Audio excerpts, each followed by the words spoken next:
Comment vivre ensemble? Nos ancêtres étaient des individus qui cherchaient à survivre et se reproduire. Et puisqu'on est là, ils ont apparemment réussi. Ils ont été confrontés aux contraintes de l'environnement et seuls ceux qui étaient le plus adaptés à cet environnement ont pu survivre. Un de ces comportements très efficaces pour la survie, c'était la coopération. On a souvent cette image de la loi de la jungle, la loi du plus fort. Mais en réalité, c'est bien plus l'entraide qui fait perdurer les espèces. Bien avant que les communautés d'Homo sapiens existent, il y avait des proto-sociétés, où les forts aident les plus faibles, où tout le monde coopère. Mais il s'agit toujours d'un équilibre fragile, qui peut facilement voler en éclats. Avec le temps, les humains se sont posés à leur tour cette question. Comment faire société? Comment réussir à vivre et à bien vivre ensemble? Voilà une question qui est une des plus fortes de toute la philosophie. Certains vont vouloir faire société sur des valeurs, d'autres ancrées sur des histoires, sur une identité commune. Bref, les réponses sont infinies. Alors prenons une œuvre qui permet d'y voir plus clair. Quelque chose qui nous donne des clés pour comprendre ce qui est pour moi le miracle de la société. Aujourd'hui, on parle de l'œuvre de Pierre Bourdieu. J'en vois qui sont déçus. C'est parce que j'ai déjà parlé de lui, c'est ça? Ouais, mais à chaque fois je faisais que l'évoquer, c'était jamais le cœur de la vidéo. Non, croyez-moi, vous allez apprendre des choses aujourd'hui. Et le sujet étant très vaste, il va falloir que je vous parle d'autres choses pour bien comprendre Bourdieu. Aujourd'hui, on parle de Matrix pour de bon.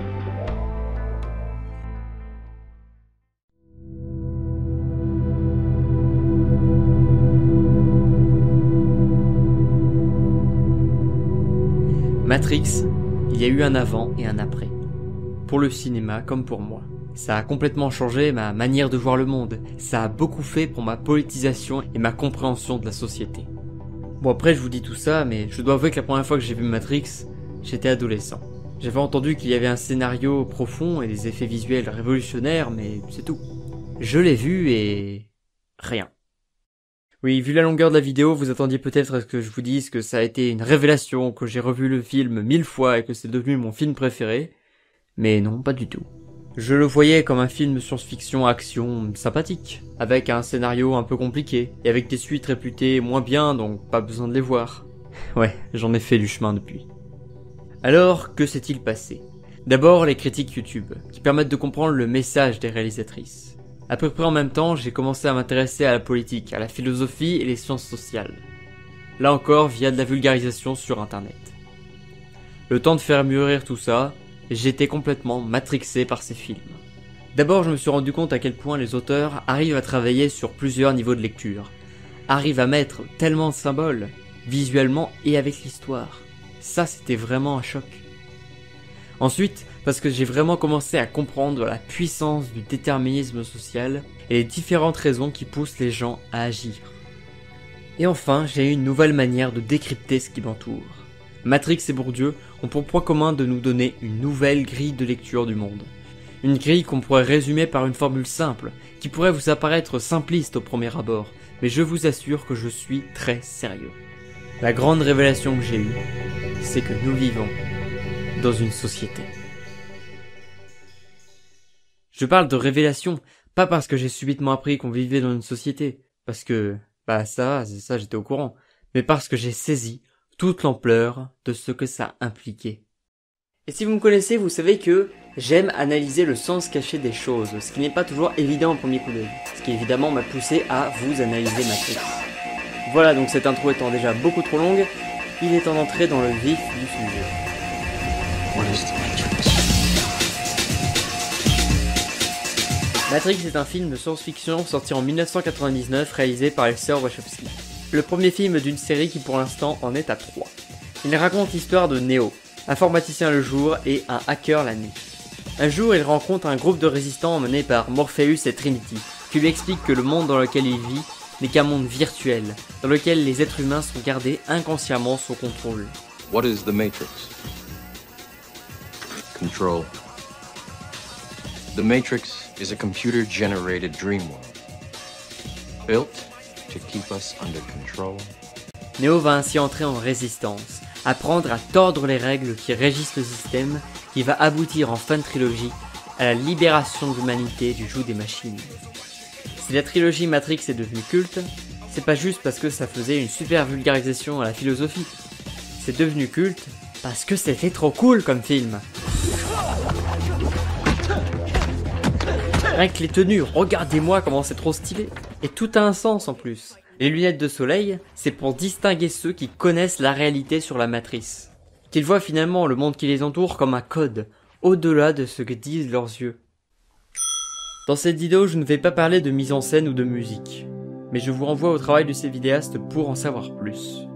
Je vais plutôt parler de ce qui m'a le plus impacté dans le sens profond de ces films, un sens profond qui m'a fait me dire... Dans cette partie, je vais surtout rester sur Matrix 1, on verra après pour les messages du 2 et du 3. La Matrix est au départ décrite comme le monde simulé auquel l'ensemble de l'humanité est branché en permanence. Mais en sous-texte, ça représente un système de règles qui a réussi à devenir invisible. Une illusion qu'on prend pour la réalité. Et une structure qui arrive à imposer ses règles à tous ses membres, c'est la définition même du pouvoir. La Matrix incarne finalement tout système oppressif, qui conditionne l'ensemble de ses membres avec ses règles autoritaires. Morpheus cite par exemple des choses liées à l'aliénation pour caractériser la matrice. You can feel it when you go to work, when you go to church, when you pay your taxes. Mais voilà, un système autoritaire n'est pas un truc parfaitement homogène et figé. Il finit toujours par y avoir un élément rebelle qui s'y trouve. Et cet élément rebelle peut créer d'autres éléments rebelles, et c'est d'ailleurs comme ça que naît une révolution. Beaucoup y voient l'instinct naturel de l'humain à chercher à toujours augmenter sa liberté. Encore aujourd'hui, on essaie de définir la nature humaine. L'humain est par nature... quoi? Altruiste, coopératif, bon, mauvais, compétitif, égoïste... Chacun y met un peu ce qu'il veut, souvent le justifiant n'importe comment. Des débats parfois un peu pourris et aux doigts mouillés, qui en disent souvent plus sur la nature de la personne qui s'exprime à ce sujet que sur celle qu'aurait l'humanité. Alors c'est super, hein, ça permet d'être hyper péremptoire, avec des affirmations au pifomètre, parce que c'est beau ton utopie, mais ça peut pas marcher parce que la nature humaine est égoïste. Ou à l'inverse, que s'il y avait pas le système qui corrompt l'humain, on partagerait naturellement nos chocs à pic autour d'un feu. J'ai parlé en introduction de ce cliché de l'évolution comme étant la loi du plus fort, alors qu'en réalité, la coopération est un avantage évolutif majeur. Mais ça veut pas dire que l'humain est un être de pure coopération. Il n'est pas non plus agressif ou naturellement égoïste, non. L'être humain est avant tout un animal social. Et le social, c'est tout en même temps, à la fois la coopération et la compétition. Un lien social pouvant aussi bien être de l'amour, de la domination ou un mélange des deux. Et cette nature polymorphe du social, ça passe aussi par ce qu'on refuse en affirmant. Si par exemple je dis « je suis français », ça sous-entend « mon identité c'est français » et pas une autre nationalité. En acceptant cette étiquette, j'ai créé une séparation, une catégorie, et ça me paraît acceptable de l'utiliser. Eh bien ça, c'est une norme. Dire que telle chose doit être comme cela, et que c'est pour le bien du groupe. Ces systèmes de normes et de règles, ils n'existent pas pour rien. Ils sont aussi là pour cadrer la violence physique de tous contre tous. Rousseau théorisait l'homme à l'état de nature, sauvage, agressif et isolé, et l'opposait à la culture, au moment où l'humain s'organise en communauté, en société pour enfin devenir vraiment un être accompli. Entre les deux états, c'est le moment où on comprend qu'avoir des règles, eh ben c'est pratique quand même. Et on décide de faire société symboliquement en signant un contrat social qui nous pose des contraintes de vie ensemble en échange de sécurité. En dehors de l'État, nous sommes soumis les uns et les autres à la violence arbitraire des uns et des autres. L'État permet de sortir de cette situation en monopolisant à son profit la seule violence qui sera perçue comme légitime et qu'il peut utiliser pour maintenir l'ordre. On ne fait pas société sans normes.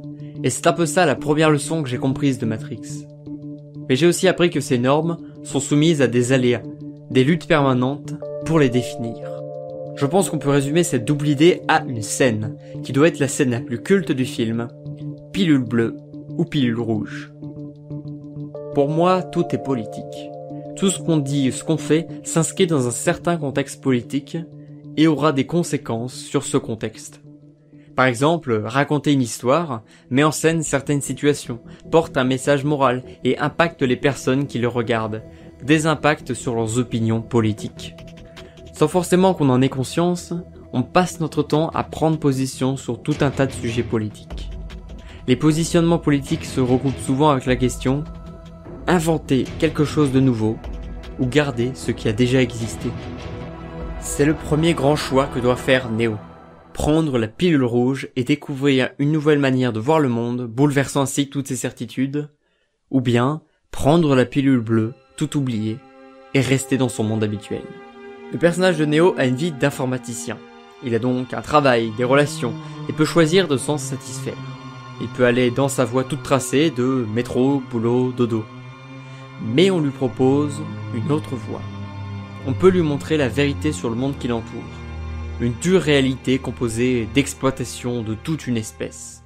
Une espèce qui naît, grandit et meurt que pour satisfaire les envies d'une autre. Un système horrible que Neo doit encaisser, ce qui est déjà pas simple. Mais en plus, une fois qu'il le sait, doit commencer à le combattre, parce qu'il ne peut plus revenir en arrière. Il n'a plus le choix une fois qu'il a choisi une voie. Et puisqu'il choisit la pilule rouge, il doit vivre salement, dangereusement, être fatigué, sous pression. Mais au moins, il connaît la vérité sur le monde qui l'entoure. Pour le meilleur et pour le pire, il a choisi de connaître le monde et entrer en lutte pour le sauver. Et c'est bien ce choix qui est pour moi crucial, parce que ça représente au fond tous les choix politiques. Le choix n'a jamais été entre le bien et le mal. Matrix se situe par-delà bien et mal. Et tiens, c'est le titre d'un livre de Nietzsche. Ah, comme c'est bizarre.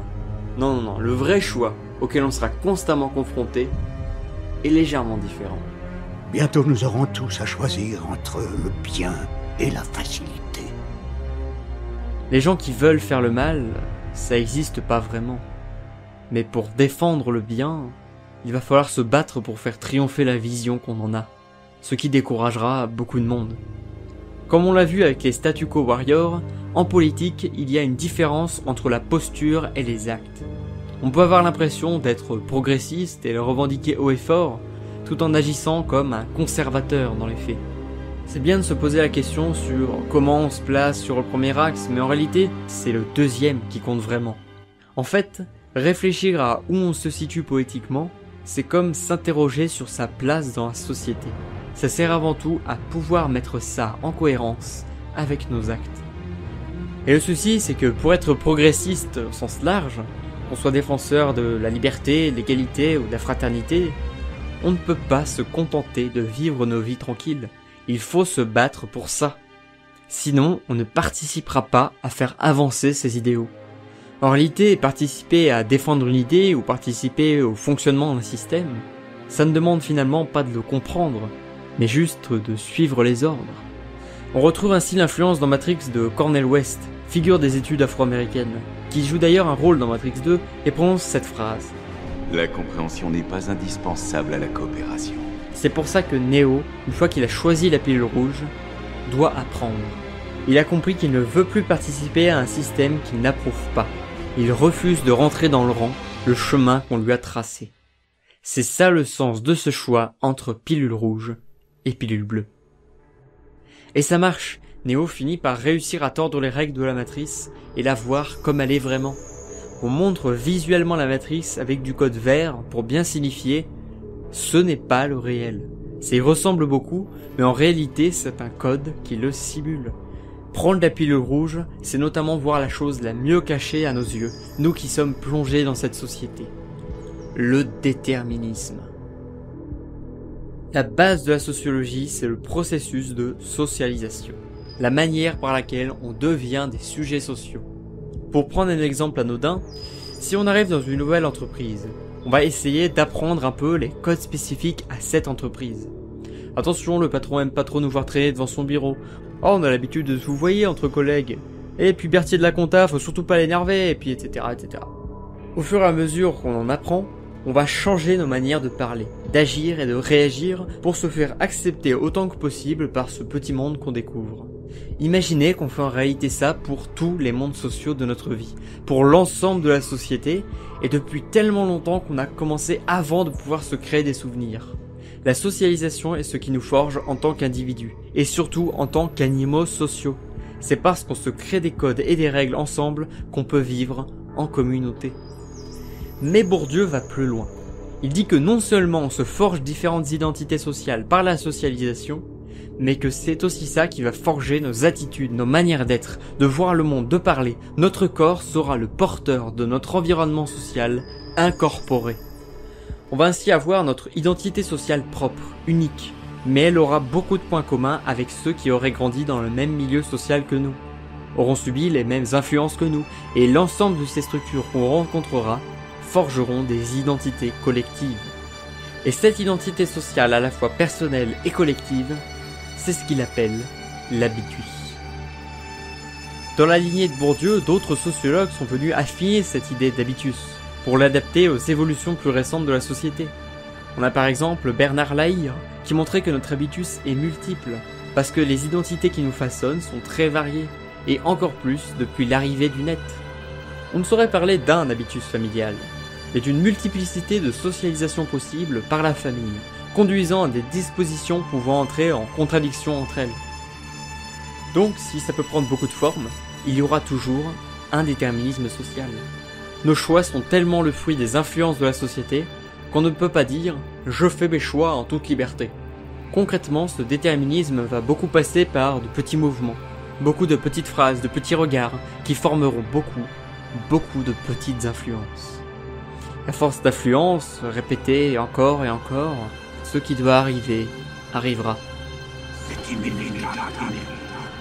Toutes ces influences, ces choses qui nous affectent, déterminent notre personnalité, et on n'a aucune emprise dessus. Et pourtant, cette identité, on y tient. On défend le fait d'être un homme, d'être né ici plutôt que là-bas. Tout ça, on va en être fier, alors qu'au fond, on ne le mérite pas. C'est juste que le hasard a fait que c'est tombé comme ça. Rappelez-vous de ce dont j'ai parlé dans la vidéo sur Ruffin, des affects. La politique, c'est une bataille constante d'affects et de passions pour décider comment organiser la vie de la collectivité. Mais avec ce qu'on vient de dire, on a assez vite un problème. Si notre manière de voir le monde est si différente, comment vivre ensemble correctement? Comment empêcher que nos différences d'opinion créent la discorde et empêchent la société de tenir? C'est là qu'intervient le concept d'idéologie dominante. Et oui, une société n'est pas qu'une combinaison d'individus. Il y a des rapports de domination interne.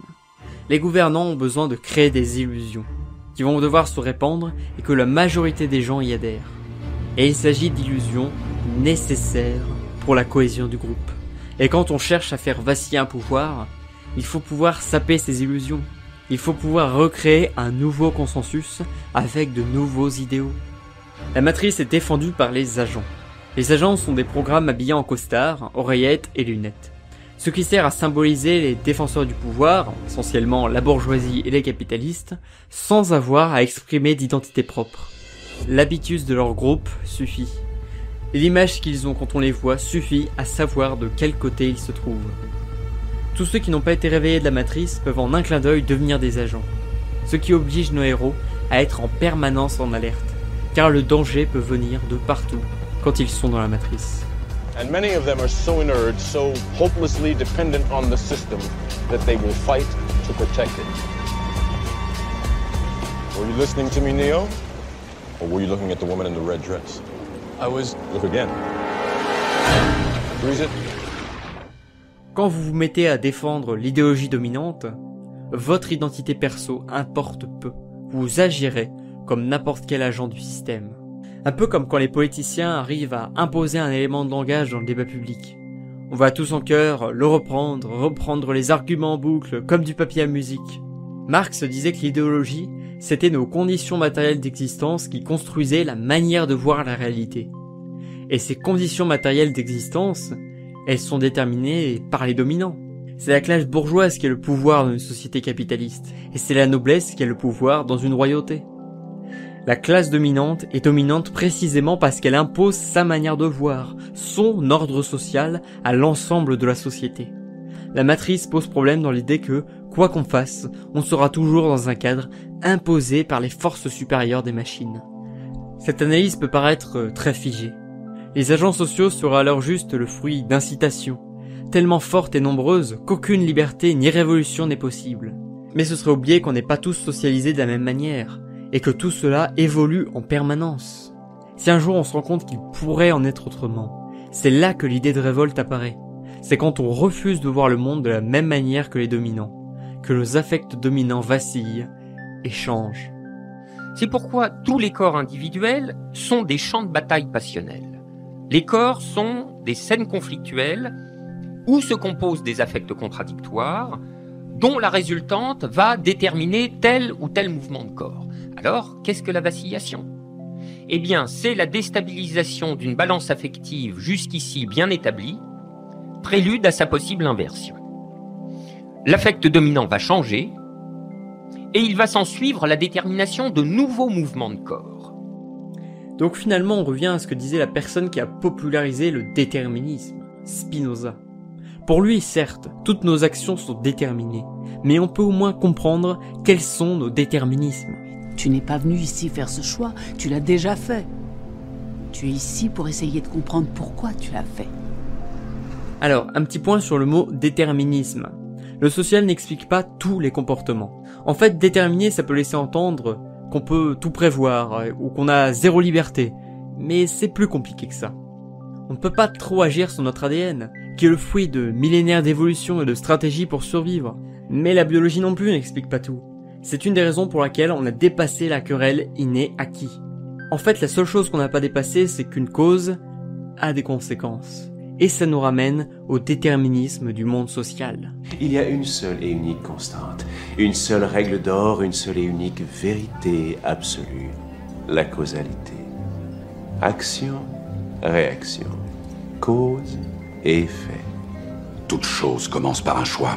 Eh ben non, Morpheus, parce que chaque choix n'est que la conséquence d'une cause précédente. Si un peuple se retrouve sous une dictature, la dictature sera autoritaire et oppressera le peuple. C'est un peu le principe de la dictature.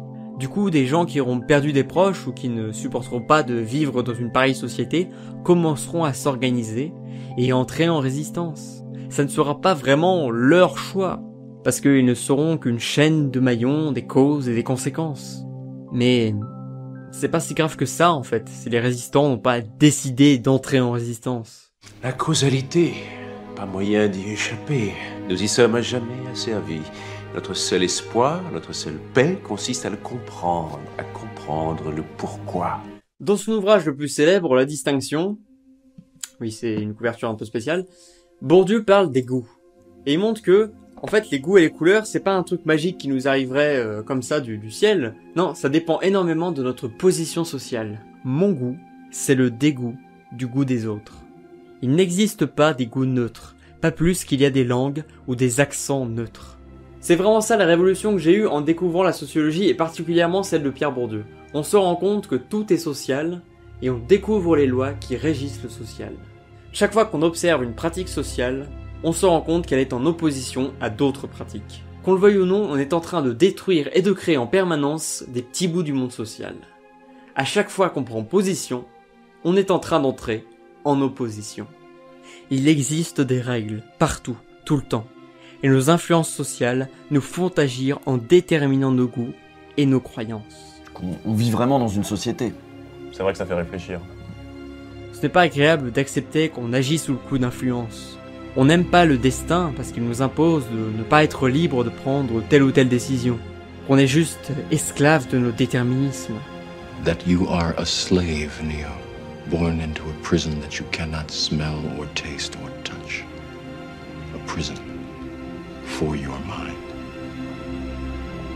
Les arts sont révélateurs de nos manières de voir différemment les choses.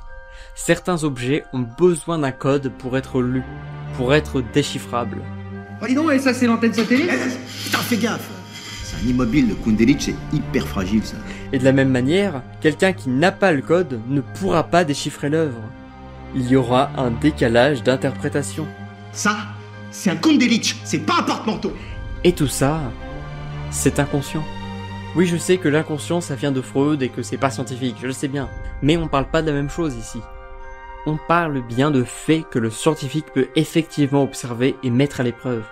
Je pense que l'historien nous apprend beaucoup plus sur notre inconscient, sur ce que nous avons de plus caché, etc., que le psychanalyste. Enfin, et je pense que le sociologue fait la même chose. C'est-à-dire qu'il par d'autres techniques, en s'en prenant au présent, en interrogeant les gens, en les interrogeant d'ailleurs de manière tout à fait indirecte, enfin en les faisant parler d'autres choses que ce qu'ils croient dire, etc., le sociologue découvre une espèce d'inconscient qui est de l'histoire. Avec les sciences humaines, on peut mettre en évidence toutes ces influences invisibles. On ne s'arrête pas aux simples déclarations d'opinion, mais on va beaucoup plus dans le détail, et on essaye d'en tirer des généralités pour comprendre. En particulier, Bourdieu s'est efforcé de montrer les corrélations entre des pratiques culturelles et la place qu'on a dans la société. À force de montrer qu'on a telle ou telle culture, on nous met des étiquettes qui nous définissent, nous assignent les essences, un rôle. Nous nous identifions beaucoup plus à nos goûts qu'à nos opinions. Et nos goûts nous trahissent beaucoup plus que nos opinions. Les influences sociales s'imposent à l'humain et influenceront ses décisions. Et pourtant, c'est bien lui qui a l'impression d'être aux commandes, de choisir sa destinée. Et c'est l'individu qu'on tiendra pour responsable de ses choix. Ce sera lui qui aura choisi entre la pilule rouge et la pilule bleue. On ne vous a pas demandé si vous vouliez être influencé pour être sexiste ou féministe, ou pour consommer telle ou telle marque, mais vous l'avez été. Alors, est-ce que vous vous sentez toujours libre?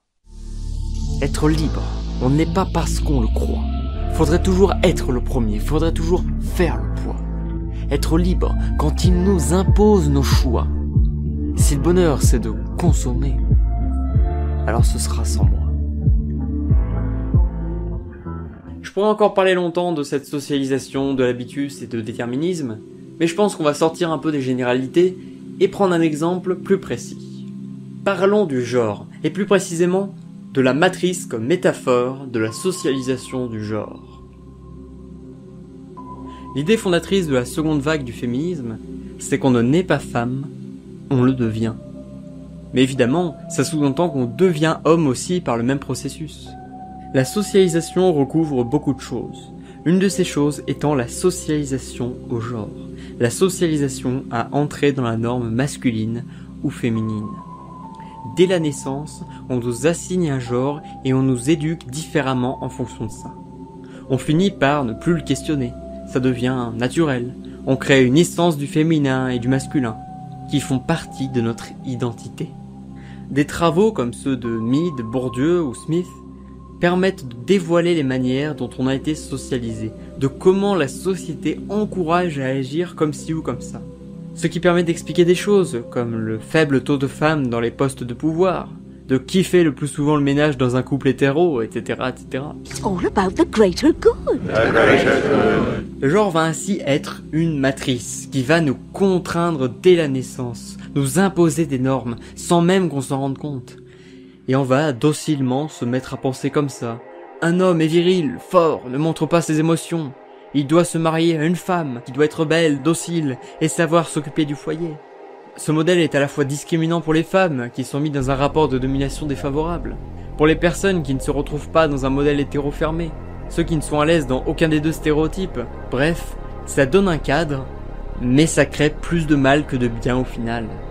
On a ainsi des privilèges pour une certaine catégorie de population qui sont parfois peu visibles. Beaucoup finissent par ne même plus les voir, et pourtant, ils sont bien là. Genre, marcher dans la rue sans que personne nous dise du mal de comment on est habillé. Aller au bar sans que les mecs viennent nous parler alors qu'on voulait être seul. Tout ça, un homme ne va pas le voir comme un privilège, mais la norme. Pourtant, une femme va régulièrement se faire insulter sur sa tenue, sur son physique. On va la trouver trop fine, trop grosse, trop féminine, pas assez féminine. Bon, du coup, on constate bien une inégalité. On peut essayer de répondre à ça avec des cas particuliers, genre « Ah, mais non, moi, je ressens pas ça comme ça. Moi, dans mon entourage, blablabla. » Sauf qu'on parle de généralité, de tendances lourdes qu'on peut vérifier par des statistiques. Et c'est avec des travaux qui prennent du recul sur tout ça qu'on dévoile ces systèmes. Plus généralement, les sciences sociales tentent de définir toutes les règles qui régissent la société. Comprendre les sciences sociales, c'est commencer à voir le code de la matrice. Avec des études sur le genre, on voit que c'est pas une essence immuable, qui est un modèle parfait auquel on ne peut pas échapper, mais plus comme un rôle. Le monde entier est un théâtre, et les humains ne sont que les acteurs. Les masques que nous portons. Tout le monde, oui. Enfin, évidemment, c'est une métaphore, un symbole. Et vous savez comment on voit quand un comédien joue très bien son rôle? C'est quand il arrête de se dire « Mon personnage est comme ci, comme ça, il faut que je me souvienne de parler de cette manière-là », et qu'il commence à pleinement jouer son rôle, en finissant par oublier qu'il interprète un personnage. Quand on vient d'obtenir un rôle social, on se sent un peu mal, mais avec le temps, ça devient une seconde nature. Et vraiment, j'aime cette métaphore du comédien, parce qu'un comédien, ça interprète un rôle, mais surtout, ça interprète des rôles. Et avec l'expérience, on finit par avoir une palette de rôles qu'on va jouer en étant plus vrai que nature. Les règles donnent un cadre, mais une fois ce cadre brisé, on peut se créer potentiellement toutes les identités, car c'est libéré du rôle qu'on nous a imposé qu'on peut commencer à improviser et se découvrir soi-même. Si ça vous paraît insurmontable, dites-vous déjà que si beaucoup de cultures ont un modèle masculin et féminin, il y a des différences d'une culture à l'autre. Il y a même des sociétés où la socialisation de genre est quasiment inexistante. Chaque personne n'a pas le même rôle à jouer dans la société, mais c'est juste qu'on te laisse le choix. Et c'est là qu'on en revient au choix de Matrix. Une fois qu'on a pris la pilule rouge, on peut commencer à voir le code défiler et casser les règles une par une. On peut faire un parallèle entre les héros de Matrix et des personnes trans qui s'affranchissent du genre qu'on leur a imposé pour évoluer hors de cette Matrix. C'est pas facile tous les jours, mais au moins, ils sont enfin eux-mêmes, ils sont enfin libres. Et parmi ces personnes trans, il y a les Wachowski, les créatrices de Matrix, ont transcendé leur genre. A world where anything is possible. Here, one checked box, one letter, an M, granted me access to legal, social, financial privilege, while another box, another letter, an F, denied them to me. I don't belong there either. I stop in between them. Where we go from there is a choice I leave to you. L'histoire de Matrix fait donc écho à celle de ses créatrices. Il s'agit d'une histoire où une personne découvre une vérité, s'engage dans un combat corps et âme pour devenir libre, accepte de se découvrir elle-même, quitte à se mettre en marge de la société. Le simple fait qu'un groupe résiste est insupportable pour le système. Ils sont ainsi condamnés à lutter en minorité jusqu'à la victoire permettant de faire tomber tout le système. Les personnes trans décident souvent de prendre un nouveau nom pour symboliser ce changement d'identité. On a beau dire que le personnage principal s'appelle Neo, c'est pas son nom à la base. Au final, tous les personnages s'appellent entre eux par leur nouveau nom, qui sont leurs pseudonymes de hackers. Et en face, les agents vont insister pour l'appeler Monsieur Anderson. C'est le symbole que le système essaiera toujours de te ramener dans les cases de la binarité, et qu'il faudra pour toujours lutter pour affirmer ton identité propre. Mr. Anderson, my name is Neo. Par opposition à nos personnages principaux, on a tous les opposants à leur combat de libération. Les agents sont tous des hommes blancs, physiquement tous calés sur le même modèle. Si on commence à un peu trop se rebeller contre la matrice, ils prennent le contrôle de n'importe qui et feront tout pour faire rentrer les rebelles dans le rang. Les agents, c'est nous. On se met à faire du mal à nos proches quand on leur dit « Oh, t'es un bonhomme ou pas? Une femme ne devrait pas s'habiller comme ça. Tu peux pas aimer ça, c'est pour les filles. » On ne veut pas faire de mal aux gens, mais dans ces moments-là, on est l'instrument d'une matrice du genre et on y participe pleinement. On voit déjà que ce pouvoir de domination ne vient pas d'un tyran, mais tire sa force de la multitude. Le pouvoir est bien là, mais il est diffus. Le personnage de Cypher incarne ceux qui ont très bien compris le système, mais décident d'en tirer parti, de profiter des privilèges que ça lui confère. Il va pactiser avec les machines pour retourner à l'ignorance de la matrice. Il sait que son bonheur sera factice, il sait qu'il n'aura pas fait disparaître l'exploitation. Mais peu importe. Se révolter, ça le fatigue, donc il se contentera de ses bonheurs simples. Et du moment qu'on lui fait oublier, ça lui va. Ignorance is bliss. Mais ce deuxième cas est plus rare. Le but des machines est que les humains restent dans l'ignorance, que les règles qui régissent la matrice soient gardées secrètes. Du coup, le fait de décrire le genre aura toujours un lien de près ou de loin avec le militantisme. Eh oui, les gens sont comme ça, on ne cherche pas à savoir comment ça marche tant que ça marche. Pourtant, de loin, on pourrait croire que c'est deux choses bien distinctes, qu'on peut bien séparer proprement le descriptif et le prescriptif. Oui, mais voilà, nous vivons dans une société. Et dans toute société, il y a des idéologies. On nous a habitués à certaines représentations genrées comme étant les normes à suivre. Les trans, et on pourrait même dire toutes les personnes LGBTQ+, n'ont qu'à exister. Être elles-mêmes pour être en résistance. On les marginalise parce qu'elles sortent des normes, mais en soi, c'est juste ça le problème. Si on décide que la norme du genre est plus permissive, voire qu'il y en a plus du tout, eh ben il y aura plus de problème. C'est même un changement de mentalité qui est doucement, très doucement en train de se produire. Aujourd'hui, les normes de genre s'assouplissent un peu. On commence à beaucoup plus tolérer les autres formes de couple qu'un couple hétéro basique. On développe des thérapies pour changer de sexe, changer biologiquement et volontairement son corps. Et bien sûr, on accepte plus les personnes qui souhaitent changer de genre au cours de leur vie. D'ailleurs, coïncidence rigolote mais qui n'en est peut-être pas une, les personnes trans prennent souvent un traitement à base d'hormones pour transformer leur corps.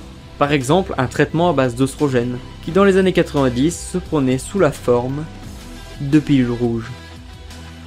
Rappelez-vous que depuis tout à l'heure, je parle du genre, qui est un sous-texte qui fonctionne bien, mais ce n'est pas le seul. La finalité de la lutte de nos héros, c'est de libérer toute l'humanité de la matrice, de casser toutes ces normes et ces règles imposées, et enfin devenir libre d'être nous-mêmes, dans toute notre diversité. Voilà, cette première partie est maintenant terminée, et on verra dans la deuxième partie que tout ce que je viens de dire, c'est bien mais c'est insuffisant. De la même manière que s'arrêter au premier Matrix est naïf, il faut que la réflexion aille beaucoup plus loin. Je vous dis à bientôt, et d'ici là n'oubliez pas d'utiliser votre cerveau.